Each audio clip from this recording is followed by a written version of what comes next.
You're listening to Daily Manna Devotionals. Thanks for stopping by this morning and starting your day off with a little bit of Jesus with me. I really appreciate it. Love to see you here. Love you, whoever you are watching this. I love you. And so does Jesus, so I'm very happy that you are joining me here. Let's start the day off right. We got a devotion called Recipe for Joy. I like the title already. It sounds like a good one. Make sure you hit the thumbs up if you haven't already. Subscribe as well. Notifications on. Hit that little bell. Click that little bell. Turn the notifications on so that way you get a notification each and every day when I post a new devotion. They're real short and quick, to the point.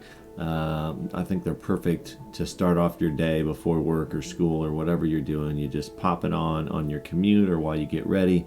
Whatever the case may be, and you can listen to it while you're getting ready and then say a little prayer in your head and start your day off right with Jesus. That's kind of my vision whenever creating this channel.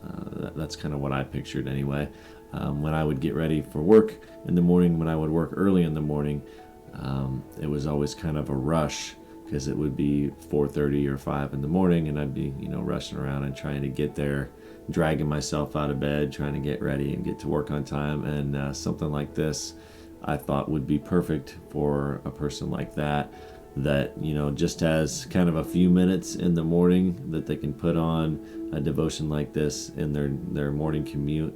You can just click on YouTube, and most people have cars that connect to your phone. You can listen to it that way, or while you're getting ready, like I said, for work in the bathroom, you just play it on your phone and then say a little prayer and start the day off right.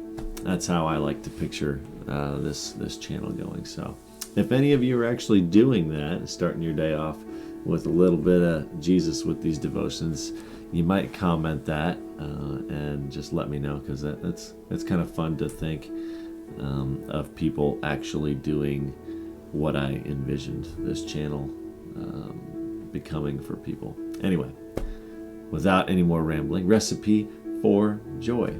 Scripture: most of the brethren in the Lord, having become confident by my chains, are much more bold to speak the word without fear. Philippians 1:14. When the great preacher Harry Ironside complimented the cook at a conference center on her biscuits, she gave him a valuable lesson. The flour itself doesn't taste good, neither does the baking powder, nor the shortening, nor the other ingredients. However, when I put them all together and put them in the oven, they come out just right. The same can be said for many of the circumstances in which we find ourselves in life. Limitations, pain, shortages, injustice, failure. None of these ingredients are palatable by themselves. But in every case, when the circumstances of life are mixed together by God's providence, something good results. When the Apostle Paul found himself in prison for preaching the gospel, it had to be distasteful. Yet the result was that his brethren were emboldened to preach the gospel even more.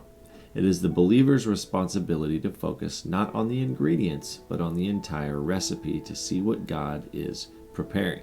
If you watch these devotions, you probably heard me talk about perspective. I'm always talking about God's perspective and how it's hard for us little tiny humans to understand things because we just don't have God's perspective. So I like this devotion because this is kind of bringing a little bit of that out. It's kind of the same line of thinking, talking about the ingredients by themselves, not very tasty, but you put them all together, you get some perspective, you get it all together, and as a whole, it's yummy.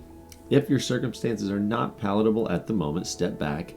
There you go. Step back and see if you can't find a reason to rejoice in the end result. The whole point of the letter to the Philippians is, I rejoice, now you do the same. J.A. Bengal. This devotion comes out of Turning Point with God, a devotional by David Jeremiah. So if you're having a little bit of a bad day, just remember it's just one ingredient in the overall recipe. Things are going to get better. Everything's going to be great. Just try to have a little bit of perspective. Try to see things a little bit more from God's view and take yourself out of that difficult situation. And then you'll be able to maybe find that recipe for joy. Thanks for listening. Have a fantastic day, and God bless.